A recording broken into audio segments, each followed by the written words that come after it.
time for another edition of Mase In Your Face. Now, along with college football immortality, Glen Mason, here's Dan Barrero.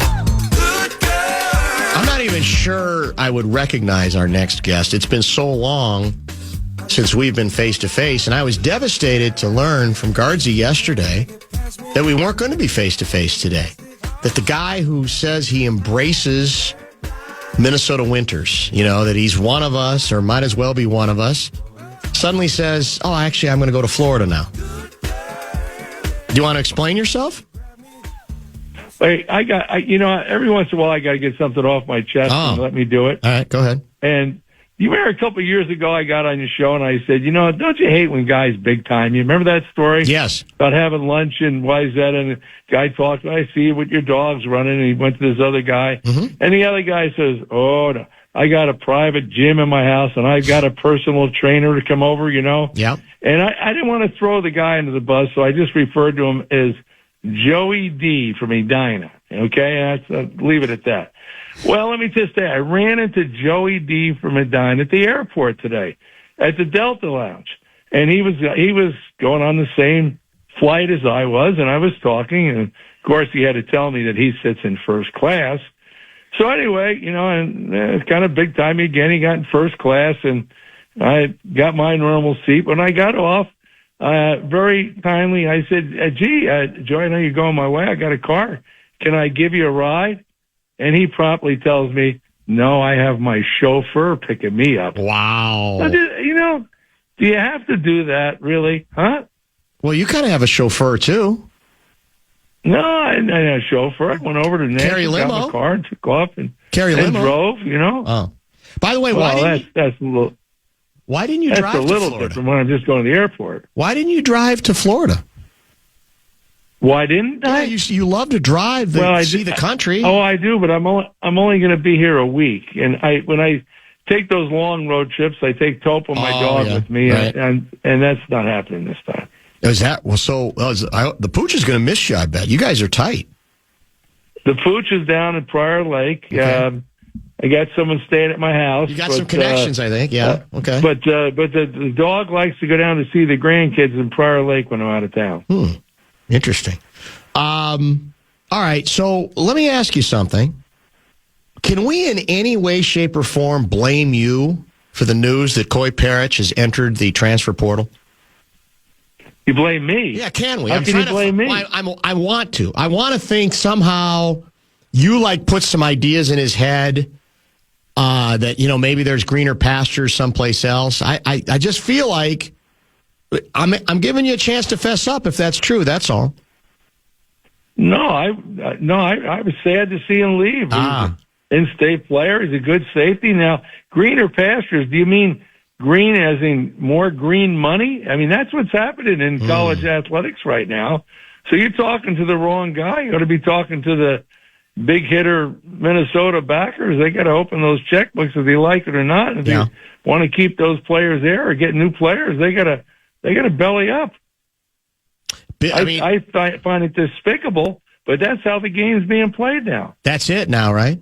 I mean, that's the reality. That's the word. That's probably, I'm guessing, another reason why you don't miss any emotion left about a career you loved, being a head coach in college football. It's all gone. This would be all the reasons why I wouldn't have got into college coaching. It's not college coaching. It's semi-pro football, even worse because they don't have a collective bargaining agreement. But, we've talked long and hard about your alma mater, Indiana.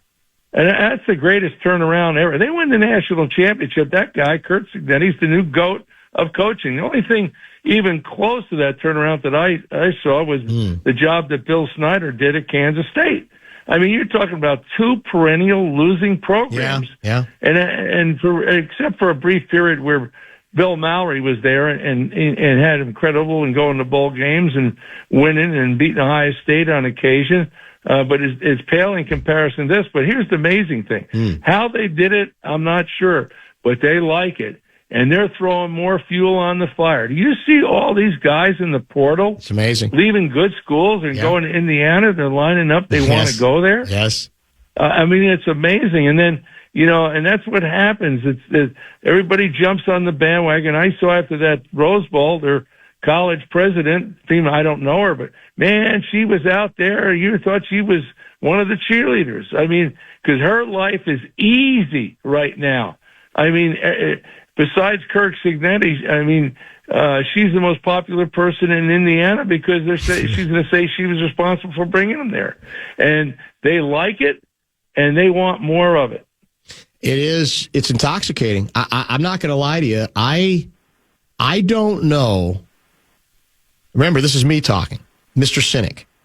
I don't know that I've ever watched a game that I enjoyed more, that I drank in more than Indiana, Alabama. I mean, it's context because Indiana has been one of the historically worst programs in major college football history.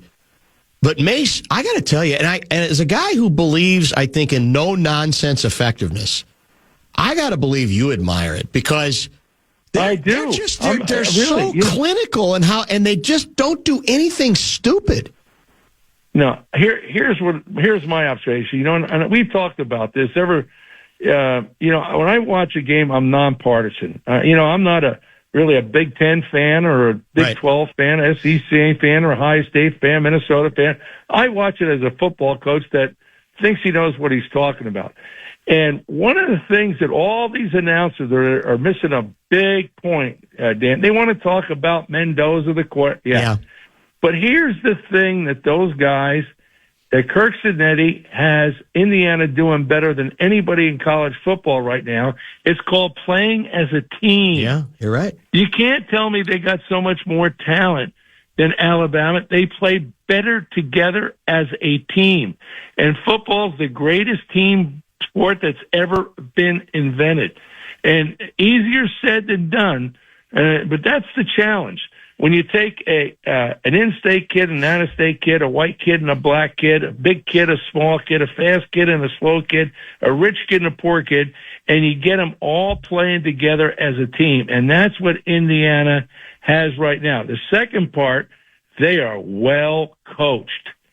You look at it, and you think, man, they don't make mistakes. You see what they're doing. I understand what they're doing.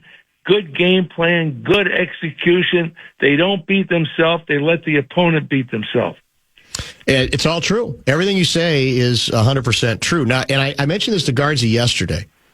What's interesting to me going into that game, I watched the pregame show that included your guy, your good friend, Nick Saban. Okay. And they get to that prediction part. And look, I get it. Predictions, you take a shot. No one knows, right? Not even former coaches know. But you get to that spot, and what does Saban say? I'm picking Alabama. I think they got their mojo back last week.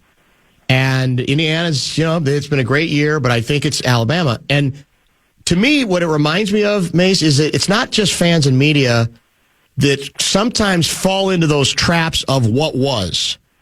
And so even then, as complimentary as Nick has been about IU, it was more, now Alabama got their mojo back last week against Oklahoma.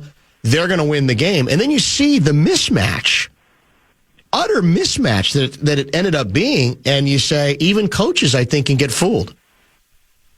Well, let me just tell you two things on that. Number one, what would you expect Nick Saban to do? Yeah. He still has an office. He lives in Tuscaloosa. Well, yeah, he has an office there. They're still paying him $500,000 a year, and he's going to pick Indiana. Come on, he might have thought in his heart. Yeah, that's but he's a smart guy. He's not going to do. You're not going to do that. The second thing, and I heard someone say this: the way that the Hoosiers are playing right now, if they weren't Indiana, if they were Ohio State, or they were Texas, or they were Georgia, or they're in Alabama, people saying this might be the best football team of all time. But they're still Indiana, and each and every week they're proving everybody wrong. Is this sustainable at a place like Indiana? First of all, I didn't think it could happen in the first place. Even last year, I didn't know what the rerun would be this year. But the way they're going about it, they're not sitting on their laurels. I mean, they're working. I saw where they're getting ready to play the semifinal game, and Sir Cignetti said they had 12 to 14 top transfer players from around the country on their campus right now. And they're backing up. Believe me, those guys aren't showing up just because Indiana is having success right now. People are on the phone and they're saying, come on here. And you know what? We're going to pay you. Yeah. You know what your salary's going to be? You know what we're going to give you? Because that's what's going on right now. I saw where the center who won the most valuable player of the game, mainly because Kirk Herbstreit talked it up. You know, he was in a pick it that way. But he talked about what he was going to do leaving Notre Dame. Can you imagine leaving Notre Dame and you're a player and you're going to Indiana? Yes. And he got a call and he wasn't sure. He said, but then when they got down to talking about the NIL deal, it made up my mind because he was going to make more money in the NIL at Indiana than he was as a rookie in the National Football League. So, well, you know what? Guardsy, what should we do? Should we go to 27 or break now? Because sooner or later we got another guest at 4:30. What's the best? All right, let's keep going. Because it lends to the obvious question about where does this leave a school like, the University of Minnesota? Because it's true that the money is now pouring into Indiana, but we cannot forget that there was a galvanizing historic season last year. Now, again, they got exposed a little bit late, but it felt like something different was going on. And that's what has helped to perpetuate Mark Cuban jumping on the bandwagon, a few other people. So does that say it can happen here if you have a sort of breakthrough big-time season, but that has to happen first before, let's say, the Minnesotas or other schools can possibly think that they can compete in that, at that level? Well, you hit on one of my favorite subjects here, Dan. I used to say that most programs, including Minnesota, they take the view with the farmer, grow me the crop and then I'll give you the fertilizer. Yeah. It normally doesn't work that way. Mm-hmm. You know what I'm saying? Yeah. And, this is a whole different world now with the transfer portal. I doubt if Indiana could have turned it around as fast if he couldn't have brought all those players from JMU with him, Right. And, the whole time I was in a career, we had a limit of players that you could bring in a year, and it was 25. No matter, you could have 50 scholarships available, you can only bring 25 in. And that rule was always in place, and they wouldn't budge on it because they said, if you lift that rule, coaches will run players off. That's what coaches will do. Okay. Well, now there is no limit. So, it has to be because if like Iowa State, I think 19 players went into the portal going to Penn State. That program is devastated. And what that new coach has to do down there, he has to go and rob players from other people's programs. I mean, it's anybody that wants to sit and try to justify what's going on in college football. Is it sustainable?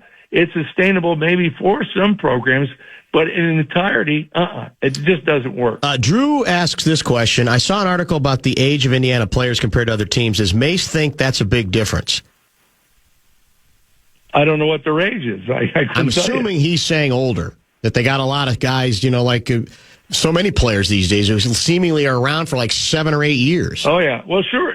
Sure. The difference in football compared to a lot of sports, football is a physical sport, and there's a big difference when you have a guy coming out of high school and he's 18 years old, and then he starts playing, and he's playing against the guy that's 22 or 23 years old. And, if all of a sudden, if most of your players are 22 or 23, and some of them probably should be already in pro football, sure. It's going to be a big difference if you're paying younger teams with younger players.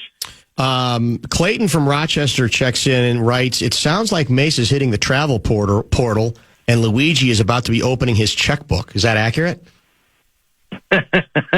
Luigi in our famous Lou Nanny? Yes.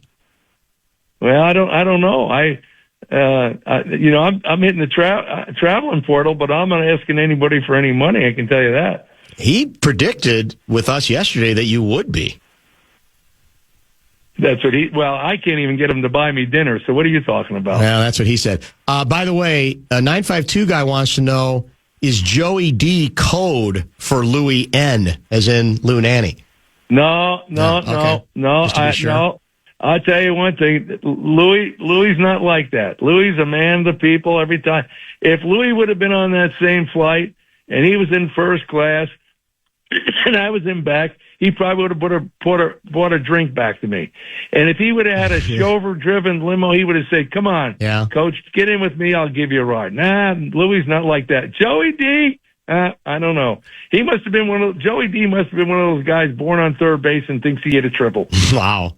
Do you have a favorite the rest of the way now that we're down to 4 teams in the college football tournament? Wow. Who would you pick if you had to? If you had to go to Vegas? You know what?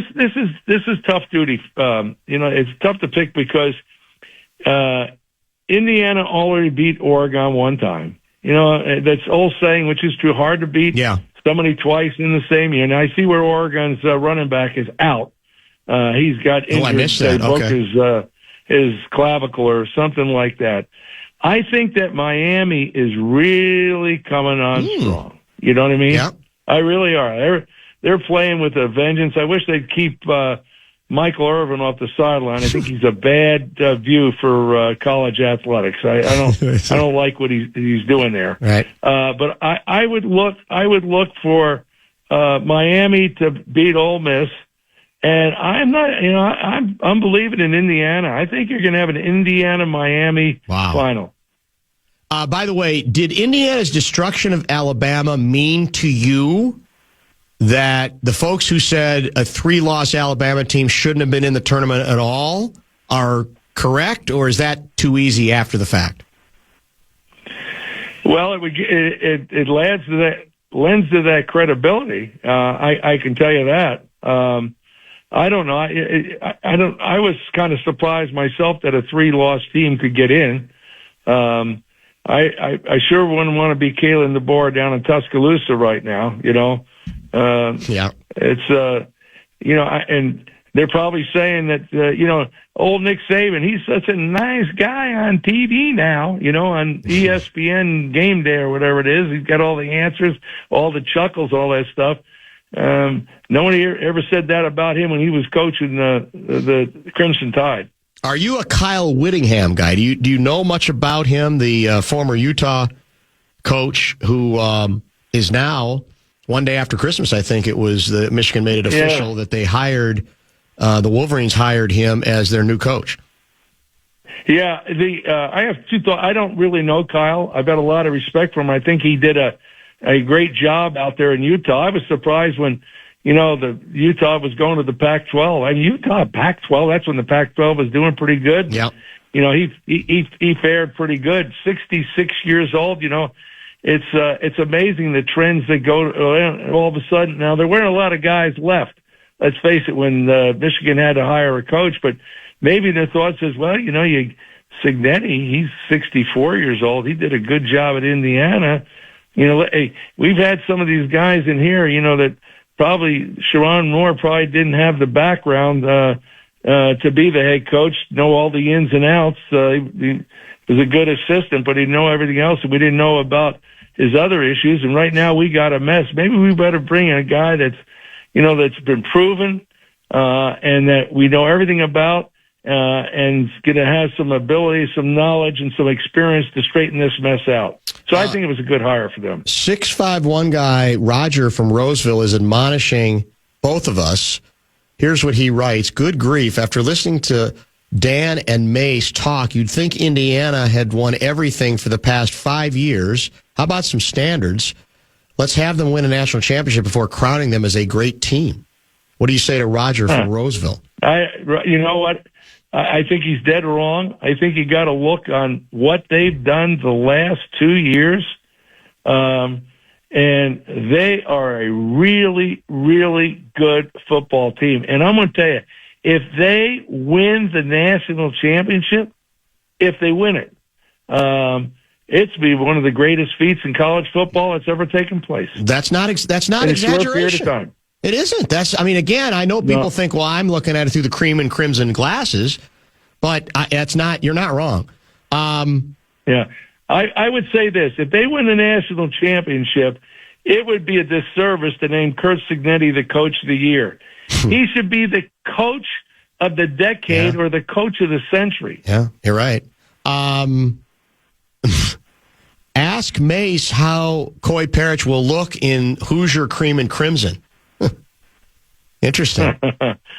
I don't know. I saw. I don't know. You can, whatever you see on social media, you can believe part of it. And I see they were one of the teams that are listed in play, but it seems like every player that's being transferred now from whatever is in play there. I don't know. I know that Ohio State was in the mix with him. And Miami. And I saw where Caleb Downs has announced he's going to pro football, so who knows? I'm not sure he's good I know enough the kid Indiana that left. Right now. I don't know. I forget his name. The kid that left who's from Ohio. Right. That left Minnesota to go to Ohio State. The right tackle. Phillip Daniels. Ooh, he had a long day in that last game. Ooh. Yeah. I won't tell you. And they didn't give him any help. They should have been chipping off or put a tight end over there, but that guy had a long day. How's the weather in Florida? Fabulous. Is it nice? Fabulous. 80? 78? Yeah, about 80 degrees, sunny, no winds. Man. Yeah. That's your first day, right? Or did you get down yesterday? Yeah, no, I had my binoculars out looking for Louis with his Speedo on the beach, but I didn't find him. Couldn't find him? It's only a matter of time. We're gonna let you go. We'll chat with you next week. Thanks, Mase, as always. Have fun in Florida. Okay, buddy. Too. Thank Appreciate you. Thanks a lot. That's Mase In Your Face, brought to you by our good friends at Jack's Cafe. Rest of the show, pretty much, will be A-section dominant. Several guests. Kessler will be in studio at about 5:30. Andy Luger is scheduled for the top of the 5 o'clock hour. And when we come back, we will check in with our old friend Blair Anderson, the former St. Cloud police chief. That's next.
KFAN welcomes some awesome shows to Mystic Lake Amphitheater. Guns N' Roses will be there August 8th. Leonard Skinner and Foreigner will be there August 16th. And Motley Crue will be there August 21st. So you've got some time, but you want to get the complete details on all the upcoming shows at the concert page at KFAN.com. Make the keyword calendar.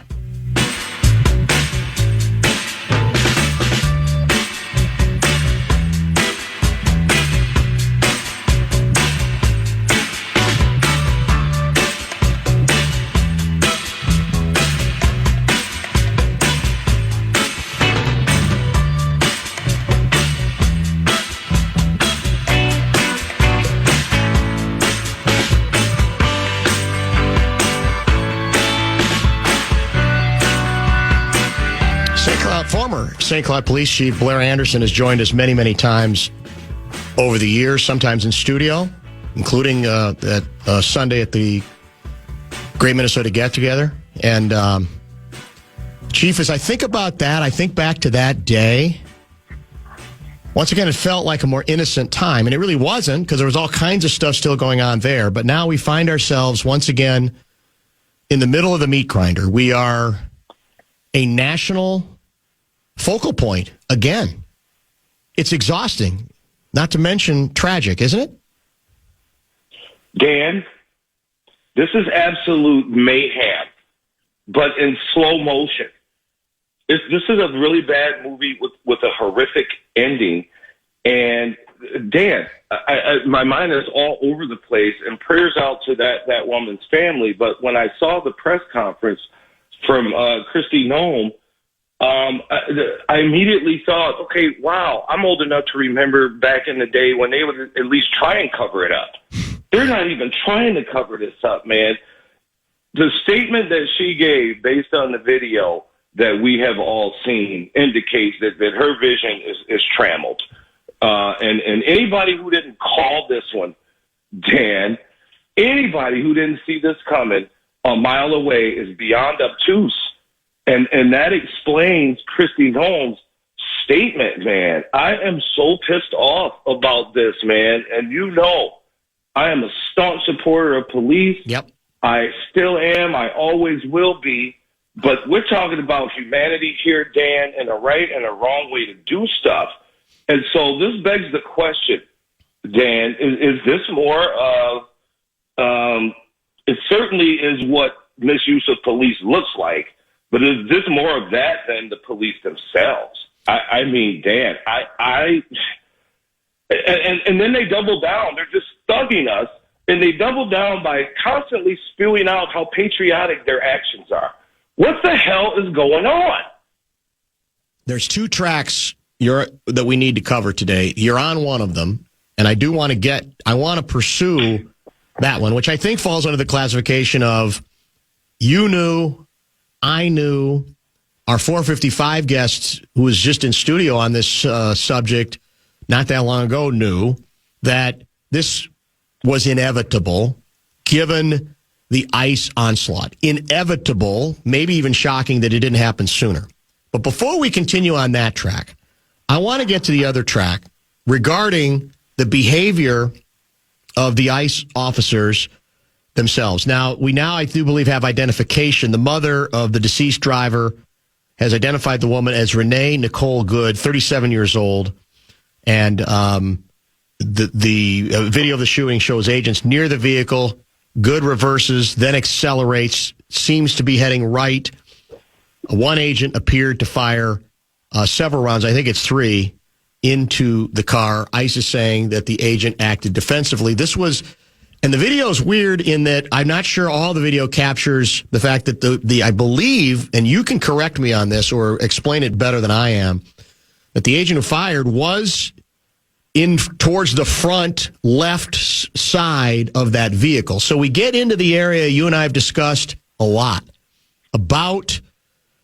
I think we'll all agree it's a tragedy. We'll all agree that what we're hearing officially from the government is they've already, investigated and adjudicated the case, right? As you say, which is interesting. And they've already decided the case. But you tell me, as a former a former officer, and then a former supervisor and chief, what you see in that video. What strikes you, what disturbs you, what you make of what we have seen thus far. Well, certainly, Dan, the ending is disturbing. And and nobody is going to want to hear this, but it has to be said. And you pointed it out that the officer who fired was towards the front of the vehicle on the left side as she's turning right to go. And I don't say that for any other reason other than that's what's factual and that's what's actual. What I will say is this, and people aren't going to want to hear this either, but it's how these things are considered. None of us were there. And so we didn't see what that person saw. And I don't want people to go off and go, oh, it's obvious. Listen, that is not at all what I'm saying. I'm trying to help walk you through what's going to happen in the judicial system. All right. And that's what's going to happen because we didn't see what that person saw and is going to say they saw. Can I stop you right there? I want to stop because this is a really important point to me. And I don't even know if you'll agree with it or not. You'll let me know because you always do. You shouldn't have to apologize for what you're laying out. A couple of hours after this incident took place, we are in this culture, Chief, in which if you don't point your finger and draw the conclusion that a lot of people want to draw on either side of this thing within 30 seconds, you have to apologize. You shouldn't. You are a trained, experienced law enforcement individual who does not have fear of calling out bad law enforcement, right? So you shouldn't, I would argue, you shouldn't have to apologize. We asked you to come on to offer your expertise. You're not the last word. You're a word I trust. But the fact is, that's part of the problem here is that you almost have to apologize because you know right away, people are, oh, there he goes again, trying to defend the cops, which is not exactly what you're doing. That's part of our problem right now, isn't it, Chief? That's all of our problem right now, Dan. And you know, people have short attention spans now, Dan. Right? You're a seasoned reporter, a writer, and I miss the days when there were newspapers. But now people read the headline in the first two sentences, and they're done. And so they don't look for or seek the truth, which is shameful because it's conditioning. Yes. Because the way things are going in our capital, the attitude is, who the hell are you guys to demand the truth? You guys you're not worthy of me having to answer to you. So I thank you very much for the kind words. I do. I appreciate that. And, you know, it's not because I have a demure personality. No. It's just that, this is where we are, man, and it's sad. And, again, we knew this was going to happen. And here's what's sadder, Dan. It's going to happen again. Yeah, no question. No question. I'm actually shocked it took this long. Aren't you? As sad agreed. As that is. I am. And for those of us who are old enough, we remember what this looks like. Dan, there's so many balls in the air right now. You know, you got Greenland. You've got Venezuela. You've got ICE. You've got all this stuff. And there's a part of me that thinks that this is contrived. It's that old magic trick. You know, you guys watch the right hand, but the magic is happening in the left hand, if you catch my drift. I do. And ironically, Ted, I was at Menards at around the noon hour, and so I missed all of this stuff. And when I pulled into the Menards in Fridley, there was probably, I don't know, at least 6 Border Patrol agents, a couple of vans, and they were hauling people away in handcuffs, putting them in the paddy wagon. And all those people were brown. They looked like me, probably from different countries. And I'm like, Jesus, it's noon in Fridley, Minnesota. And this is what's going on. And that's what creates a lot of... We're in big trouble, Dan, as you say. We're in big trouble. We're going to get to that side of it. That's the other thread that you've alluded to a couple times in the next segment. I want to throw this at you again, as regarding this particular incident and what we know and what we're learning and what there is still to learn. Is there any argument to be made that in that situation, the officer unnecessarily created, in some sense, the situation by putting himself in front of that car needlessly? You could say that, Dan. You could say anything you want, but that is going to lead back to what that person saw when they were there. And I'm sure, having watched the video, there are people that are going to say, right, it looks like he was kind of moving towards, where she was trying to drive. And so the caution is, we didn't see what he saw. So let's do this. Let's break, and let's get to the larger thread of this story too, and I'll maybe look at a couple of texts, although I've actually tried hard today to stay away from them because it can be dangerous and even toxic on a day like this. Former St. Cloud Police Chief Blair Anderson, always a go-to guest on a day like this, and unfortunately it's often a sad day, which no matter where you are on this particular issue, it is. We'll continue with him. Don't forget, Andy Luger is scheduled to join us at the top of the hour. Stay tuned.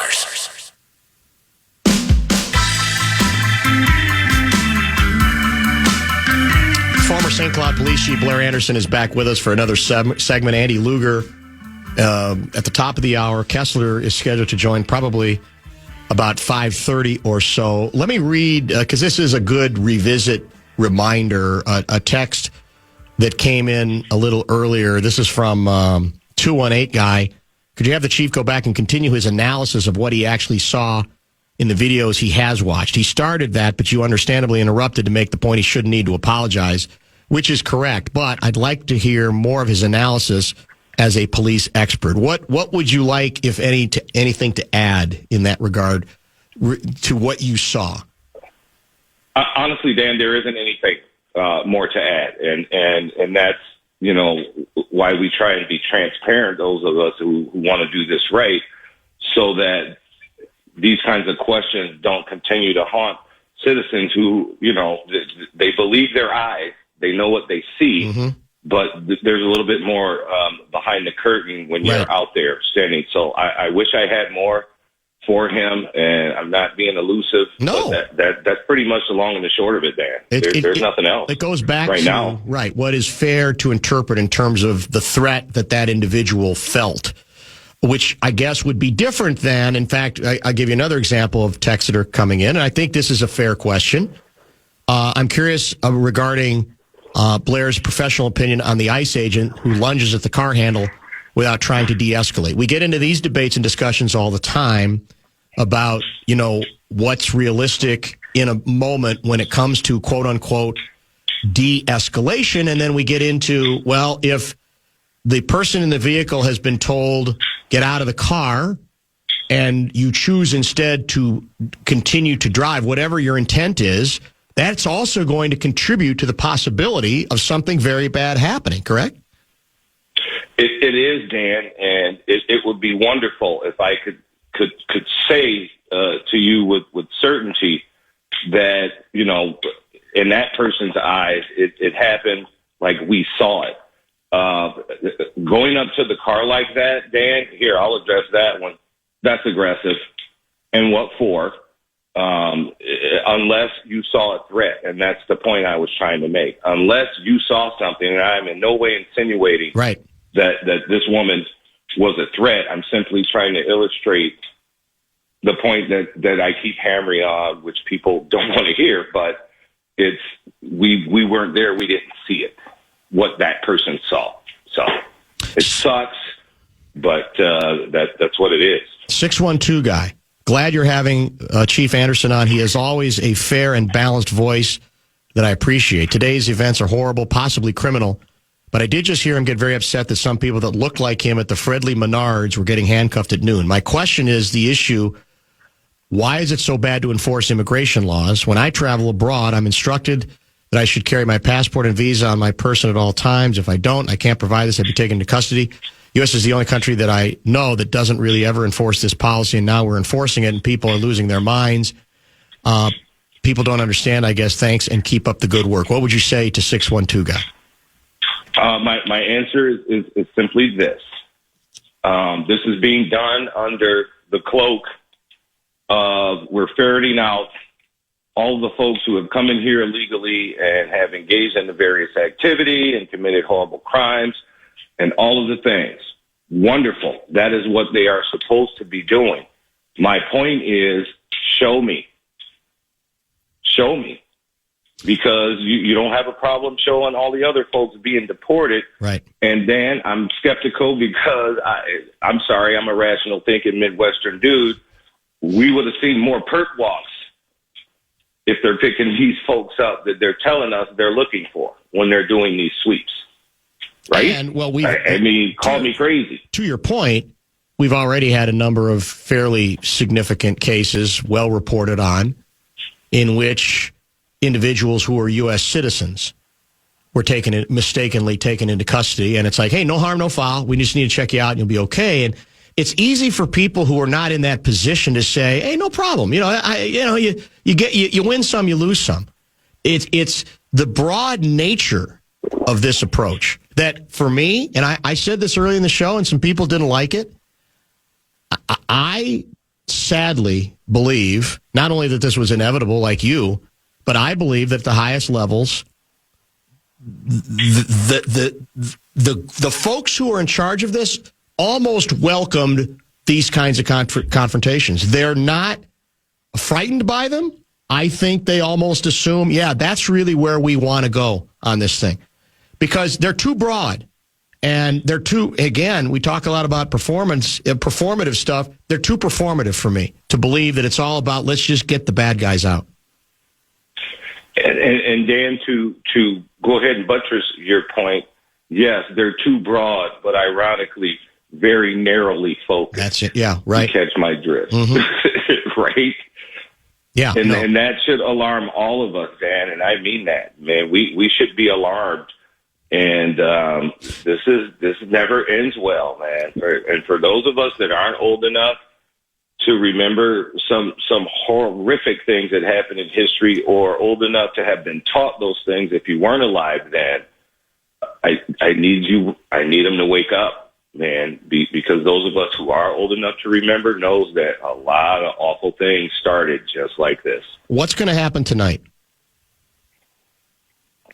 In terms of what? Well, there's I still have PTSD from what happened at night in terms of demonstrations leading. You mean in terms of rioting or protesting? Yeah, exactly. I mean, should we be concerned? Should we? I don't want to fuel or make things worse by any means, but how much concern do you have? How ready do you think the city, the county, and the region, the state, I guess I should say, are for doing everything in their power to make sure we don't go places that do not help anybody, no matter where you are on this story? And I'll be honest with you, Dan. Those of us making those decisions, that's what we got paid to do, was to be worried about things like this. So the honest answer is yes. I would be lying to you. I don't want anybody to be in a panic. And so let me supplant my statement by saying this. It warmed my heart when I saw the press conference to hear that they are already spinning up the necessary personnel and equipment and whatever they might need just in case, while cautioning people to just please be peaceful. You have a right to protest. That's fine. I wouldn't have said it that way, but I don't begrudge any of them for doing so because I get why they're doing it. But I think that they learned a great deal from the George Floyd episode. I hope so. And it certainly appeared so when I watched the press conference earlier today. Last item today, because we could go on forever. Former St. Cloud Police Chief Blair Anderson, kind enough to join us on a tough day. I've gotten this text from several different people, internally and externally. Do we know or worry about whether these agents are properly trained to deal with these sorts of situations, or in the haste to, transform the country to the degree that apparently the president wants the country to be transformed? How much concern do we have about training issues, even hiring, poor hiring approach that also can contribute to a situation going down the tragic road that it did earlier today in Minneapolis?